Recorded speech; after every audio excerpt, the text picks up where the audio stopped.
Halo saudara, selamat pagi. Senang sekali saya Valentina Sitorus kembali menyapa Anda dengan sejumlah informasi menarik dan juga inspiratif yang tentu patut Anda simak. Di antaranya,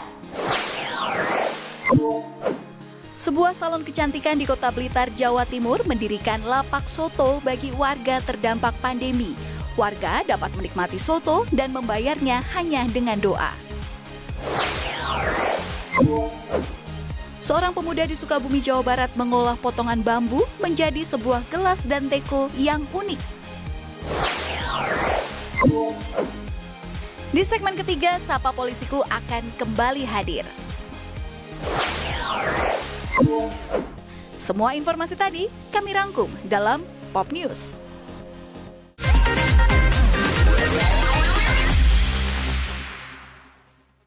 Saudara, untuk mengenalkan bahasa Inggris dengan mudah khususnya bagi anak usia dini, sekelompok mahasiswa Universitas Negeri Malang menciptakan sebuah media pembelajaran bahasa Inggris. Mereka membuat mainan edukasi berbentuk tikar. Seperti apa? Berikut informasi selengkapnya. Welcome to Vela Playmate. Vela Playmate adalah sebuah mainan pembelajaran bahasa Inggris berbentuk tikar yang diciptakan oleh 5 orang mahasiswa lintas jurusan dari Universitas Negeri Malang, Jawa Timur. Para mahasiswa ini bekerja sama selama 7 bulan untuk menyelesaikan mainan edukasi. Vela Playmate yang merupakan kepanjangan dari Fun English Learning Activity dibuat dengan pertimbangan minimnya media pembelajaran bahasa Inggris bagi anak usia dini. Padahal di usia antara 3 sampai dengan 6 tahun adalah usia saat anak sangat mudah mempelajari hal baru, termasuk bahasa. Media pembelajaran bahasa Inggris Vela Playmate menggunakan 4 metode pembelajaran untuk memaksimalkan pemahaman anak dari segala sisi, mulai dari kinestetik, audio, dan visual dengan 2 bahasa pengantar, yaitu bahasa Indonesia dan juga Inggris. Dengan gambar dan juga suara yang dihasilkan dari mainan ini, anak akan lebih mudah dalam mempelajari bahasa Inggris. Vela Playmate merupakan produk PKM kewirausahaan kami yang memiliki kepanjangan Fun English Learning Activity Playmate untuk media pembelajaran prasekolah usia 3-6 tahun. Meski masih membutuhkan penyempurnaan, karya 5 mahasiswa ini sudah mendapatkan medali emas dari kompetisi internasional dan juga medali perak dari dalam negeri. Kedepannya, Playmate segera diproduksi massal dan diharapkan mampu menjadi pilihan orang tua dan tenaga pendidik dalam pembelajaran bahasa Inggris khusus anak usia dini. Dedi Prasetyo, Kompas TV, Malang, Jawa Timur. Kisah inspiratif datang dari Jawa Timur, saudara. Sebuah salon kecantikan di Kota Blitar mendirikan lapak soto bagi warga terdampak pandemi. Di tempat ini, warga dapat menikmati soto dan membayarnya hanya dengan doa saja. Langkah ini dilakukan oleh pemilik salon karena prihatin melihat kondisi warga di masa pandemi.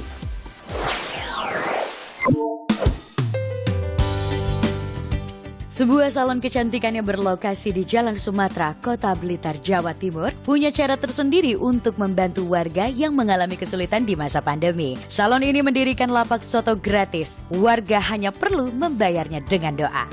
Lapak soto gratis ini buka setiap hari Senin, Kamis, dan Jumat. Ada 50 sampai dengan 100 porsi soto yang dibagikan kepada warga setiap kali buka.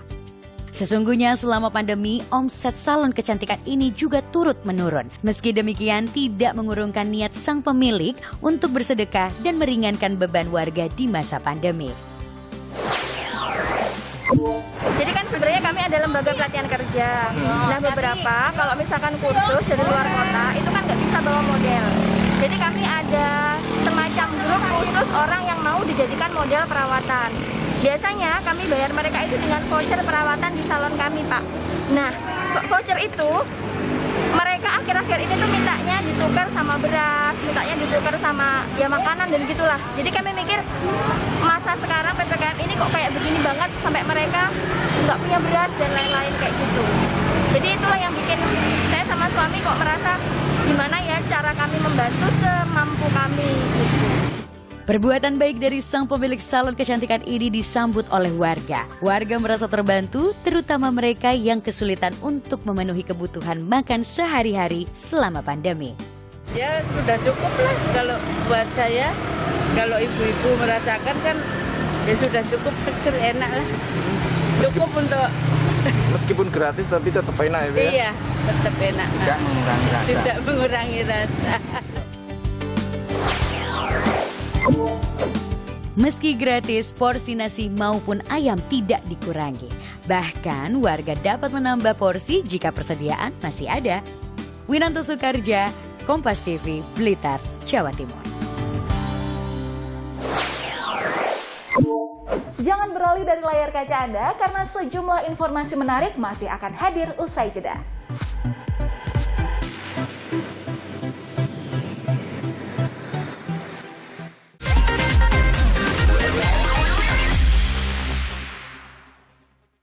Saudara, seorang pemuda di Sukabumi, Jawa Barat membuat kerajinan tangan dengan memanfaatkan pohon bambu menjadi sebuah gelas yang memiliki nilai jual.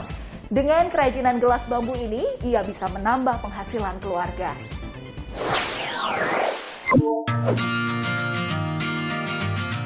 Doni Sutiandi, salah seorang warga Kampung Pasir Talaga, Desa Cicadas, Kecamatan Cisolok, Kabupaten Sukabumi, Jawa Barat. Menyulap potongan pohon bambu menjadi gelas yang bisa digunakan sehari-hari. Kreativitas membuat gelas bambu ini mulai ditekuni Doni sejak tahun 2018 lalu. Pengalaman kesulitan mencari gelas untuk menyeduh kopi di lokasi wisata Pasir Talaga yang tak jauh dari rumahnya menjadi bekal dirinya untuk mengubah potongan pohon bambu menjadi gelas. Saat mengunggah hasil karyanya di media sosial, Doni tak menyangka banyak respon positif yang ia terima hingga akhirnya dirinya menjual dan juga memproduksi gelas bambu. Untuk hasil karyanya, Doni menjualnya dengan harga Rp20.000 untuk cangkir kopi hingga Rp50.000 untuk ukuran gelas lebih besar. Sementara satu set lengkap teko dan juga 4 buah cangkir ia jual dengan harga Rp200.000 hingga Rp350.000. Dari hasil penjualan gelas dari bambu, Doni kini bisa membantu pendapatan ekonomi keluarganya. Andrius Muhtar, Kompas TV, Sukabumi, Jawa Barat.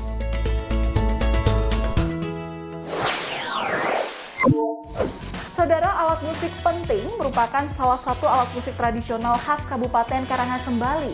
Alat musik yang terbuat dari kayu dan senar ini menghasilkan nada yang merdu dan sudah terjual hingga ke mancanegara.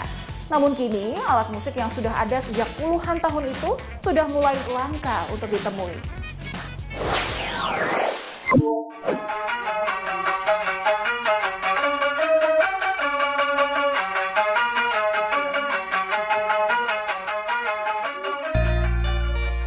Alat musik berbahan kayu dan senar ini merupakan alat musik khas Kabupaten Karangasem, Bali. Alat musik yang dimainkan dengan cara digesek dan dipetik ini bisa menghasilkan suara yang khas. Biasanya, alat musik penting ini dimainkan saat ada upacara adat di Kabupaten Karangasem dan dipadukan dengan angklung dan gong. Namun tidak mudah untuk membuat alat ini hingga bisa dimainkan. Di lingkungan Taman 1 Kelurahan Karangasem, terdapat seorang perajin alat musik penting, yakni Ida Wayan Panji, yang sudah menekuni kerajinan alat musik ini sejak tahun 1960 silam yang merupakan warisan orang tuanya. Bahan-bahan yang digunakan untuk membuat alat musik ini diantaranya kayu, besi, dan senar. Dan proses pembuatannya hingga menjadi alat musik penting yang sempurna memakan waktu selama 4 hari. Namun, dalam prosesnya ada tahapan yang cukup sulit, yakni saat menentukan ukuran tombol nada, di mana posisi tombol harus lurus dan tidak bengkok karena bisa mempengaruhi suara yang dikeluarkan. Penjualan alat musik ini pun tak hanya terjual di wilayah Bali dan Lombok saja, tetapi sudah sampai ke luar negeri, salah satunya Jepang. Kini alat musik penting sudah mulai langka, selain berkurangnya perajin, juga minat untuk memainkan alat musik tersebut sudah berkurang. Untuk itu, perajin berharap ada pihak yang mau turut melestarikan alat musik penting ini agar masih bisa dimainkan hingga generasi mendatang. Eka Winarta, Kompas TV, Karangasem, Bali.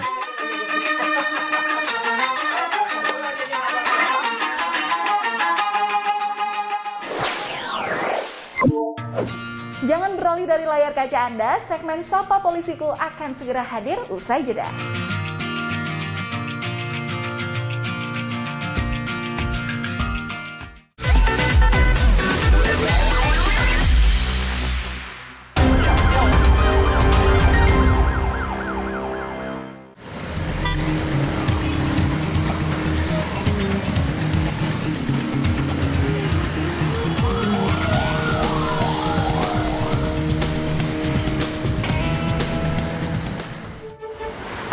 Kembali lagi, saya Valentina Sitorus dalam Sapa Polisiku. Program Sapa Polisiku merupakan inisiasi dari Korlantas Polri untuk menjaga keamanan berlalu lintas dan keselamatan berkendara.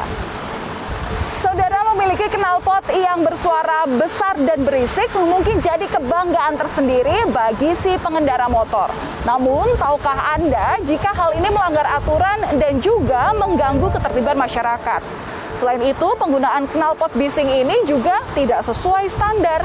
Lalu, apa saja yang dilakukan polisi untuk menindak para pengguna knalpot bising ini? Mari ikuti saya.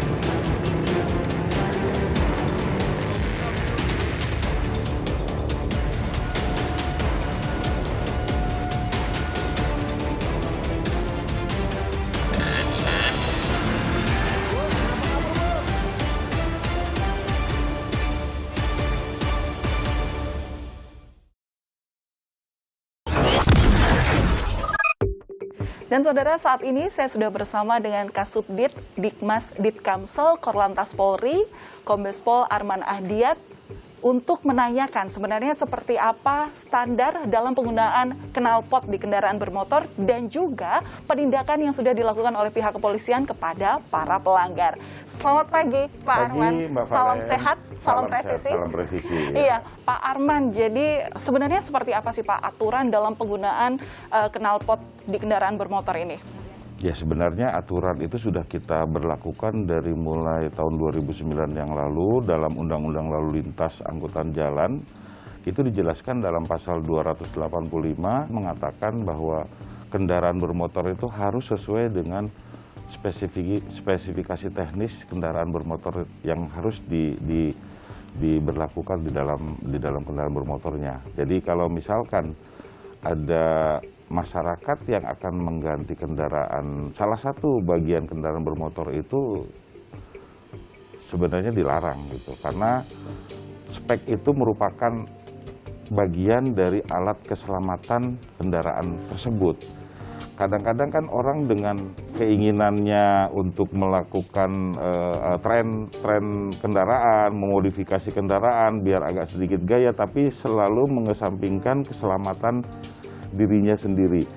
Nah, kalau misalkan kita bicara masalah pelanggaran-pelanggaran yang dilakukan oleh masyarakat saat ini, mereka selalu tidak memperhatikan dampak keselamatan yang terjadi pada saat mereka melakukan modifikasi tersebut gitu. Kalau kita bicara masalah knalpot racing itu sebenarnya di luar daripada Undang-Undang Lalu Lintas juga memang sudah ada aturan-aturan lain yang memang sudah ada ukurannya dari ambang kebisingan tersebut gitu. Adakah standarisasi untuk penggunaan knalpot di kendaraan bermotor itu, Pak? Kalau memang standarnya memang dari pabrikan sudah seperti itu, jadi tidak boleh diganti ataupun dirubah. Nah, kalau misalkan ada bengkel-bengkel itu sebenarnya bukan bengkel pemasangan mereka pasang itu di sana, tapi bengkel kendaraan bermotor apabila ada kerusakan. Nah, kalau misalkan ada yang bengkel yang suka merubah knalpot, kemudian menjadikan suaranya lebih keras lagi, itu sebenarnya tidak benar, tidak boleh gitu. Aturannya sudah ada. Sebenarnya ada aturankah Pak untuk tingkat kebisingan pemasangan knalpot di setiap kendaraan bermotor? Ya, kalau misalkan di dalam Undang-Undang Lalu Lintas itu menyangkut masalah pelanggaran yang dilakukan oleh orang yang mengganti knalpot. Sebenarnya ada peraturan Menteri Lingkungan Hidup nomor 7 tahun 2009, kalau nggak salah itu, ada ambang batas kebisingan. Jadi kalau misalkan kendaraan itu 80 km, 80 cc sampai 175 cc itu desibelitasnya itu 80 desibel. Nah, kalau misalkan dia di atas 175 itu 83 desibel.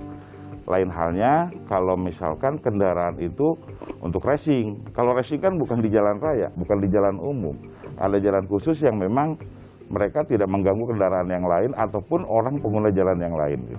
Lalu apa nih Pak yang dilakukan pihak kepolisian terutama terhadap para pelanggar daripada pengguna knalpot yang memang bising ini? Ya biasanya kita selalu memberikan edukasi kepada mereka bahwa apa yang mereka lakukan itu melanggar aturan lalu lintas. Tapi kita juga tidak langsung melakukan tindakan di tempat. Jadi misalkan kita berikan kesempatan kepada para pelanggar untuk mengganti knalpotnya ke knalpot yang standar. Kalau misalkan dia tidak bisa mengganti, kita akan berikan pilihan. Kita tilang dengan denda 250.000 atau kurungan 1 bulan. Nah, tinggal milih saja gitu kan. Itu kadang-kadang kita lakukan di lapangan seperti itu.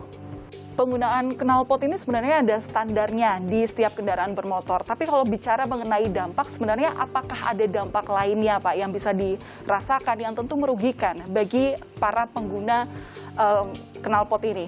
Ya, kalau kita melihat dampak, ada 3 yang dapat menimbulkan kerugian buat kita semua. Yang pertama, dampak buat pengguna jalan yang lain. Yang kedua, dampak lingkungan, dan yang paling penting adalah dampak kepada manusianya itu sendiri. Mungkin ada tambahan lagi dampak terhadap kendaraan bermotornya, karena kendaraan bermotor yang tidak menggunakan spek yang sesuai dengan pabrikan akan menimbulkan kerusakan. Kerusakan itu mungkin tidak akan ditimbulkan pada saat itu. Nah, ini yang akan merugikan buat pemilik.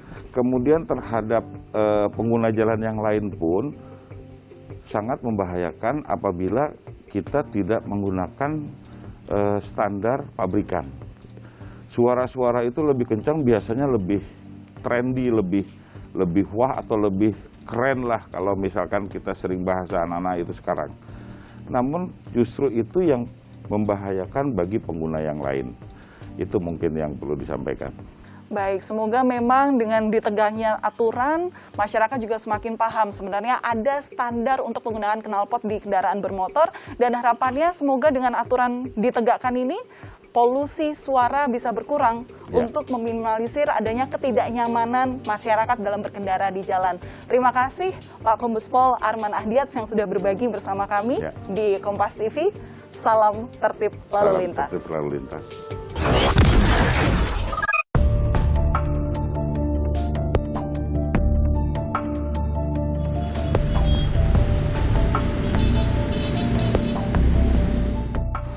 Penertiban atau razia knalpot bising ini juga sering dilakukan di seluruh Polda, salah satunya di Polda Kepulauan Bangka Belitung. Bahkan dari razia yang sudah sering dilakukan, Ditlantas Polda Kepulauan Bangka Belitung menjadikan ribuan knalpot bising ini sebagai rumpon atau karang buatan bagi ikan. Seperti apa? Berikut informasi selengkapnya.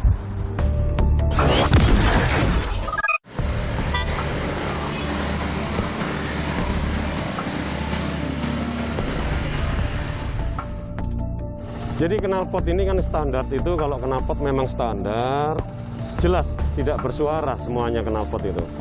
Kalaupun dia ternyata knalpotnya masih standar, ternyata dibobok, itu suaranya juga mengganggu.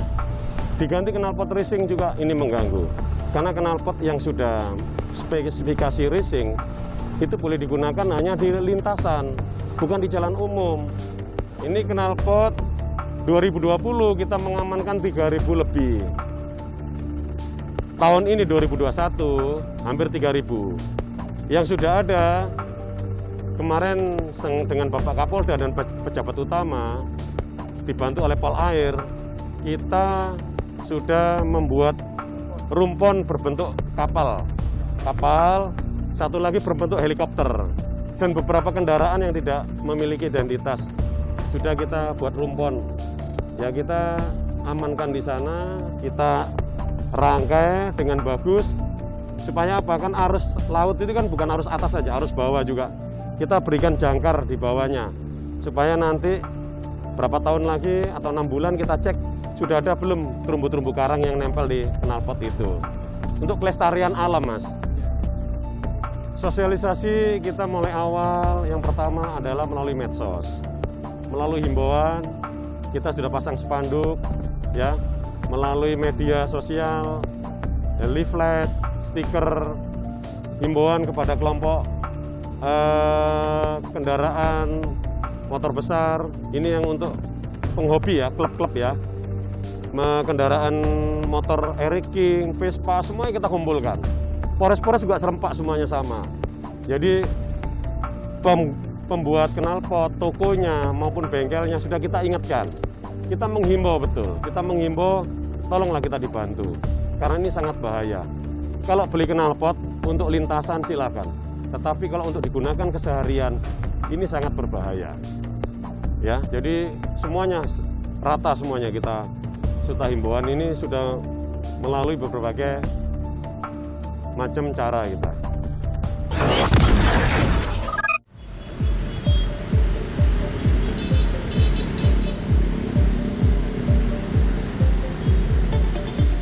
Saudara, knalpot dengan suara bising tidak sesuai dengan aturan atau merupakan pelanggaran dan sudah pasti akan mengganggu kenyamanan serta keselamatan berlalu lintas karena berpotensi mengganggu konsentrasi pengguna jalan lain.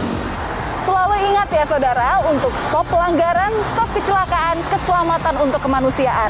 Karena jalan ini, jalan kita bersama. Akhir kata, saya Valentina Sitorus undur diri. Terima kasih. Sampai jumpa.